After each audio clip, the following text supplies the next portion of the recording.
ശിഹാബ് തങ്ങൾ മുൻ സീറ്റിൽ, സീറ്റിൽ കുഞ്ഞാലിക്കുട്ടി സാഹിബ് ഉണ്ടായിരുന്നു. ഒരു വശത്ത് ഞാനുണ്ടായിരുന്നു, വേറെയും 1-2 പേരുണ്ടായിരുന്നു. ആ കാറിങ്ങനെ മടങ്ങി വരുമ്പോൾ അന്ന് ഇടതുപക്ഷം തെരഞ്ഞെടുപ്പിൽ ജയിച്ച് അവരുടെ വിജയത്തിന്റെ ആഘോഷങ്ങൾ നടക്കുന്ന സമയമാണ്. വള്ളുവമ്പുറം പൂക്കോട്ടൂർ ഭാഗത്ത് നടക്കുന്ന LDF-ന്റെ ഒരു സമ്മേളനം നടക്കുമ്പോഴാണ് അമേരിക്കയിൽ നിന്ന് ചികിത്സ കഴിഞ്ഞ് ശിഹാബ് തങ്ങൾ വരുന്നത്. റോഡ് മുഴുവനും LDF-ന്റെ പ്രവർത്തകന്മാർ ആഘോഷത്തോടുകൂടി, ആരവത്തോടുകൂടി നിൽക്കുകയാണ്. അവർ റോഡിലൂടെ കടന്നു പോകാൻ ഒരു വാഹനത്തിനും സാധിക്കാത്ത വിധം വണ്ടി മുഴുവനും റോഡ് ബ്ലോക്കായി കിടക്കുകയാണ്. ആ സമയത്ത് ഞങ്ങൾ കേൾക്കുന്ന ഒരു അനൗൺസ്മെന്റ് ഉണ്ട്.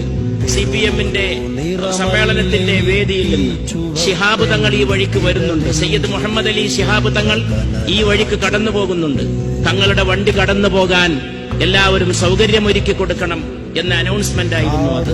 ആ അനൗൺസ്മെന്റ് മുഴങ്ങുമ്പോഴേക്ക് റോഡ് വീതിയായി തീരുകയും റോഡിലുണ്ടായിരുന്ന പ്രവർത്തകർക്ക് 2 വശത്തേക്ക് മാറി നിൽക്കുകയും തങ്ങളുടെ വാഹനം വളരെ ശാന്തമായി അവരൊക്കെ ഇങ്ങനെ ബഹുമാനപൂർവ്വം മാറി നിൽക്കുന്ന അന്തരീക്ഷത്തിൽ മുന്നോട്ട് പോവുകയും ചെയ്തു. കാണാൻ കഴിയാതെ വിധിയെ പഴിച്ചൊര ജനത തന്നുള്ളിൽ ഉണർവായി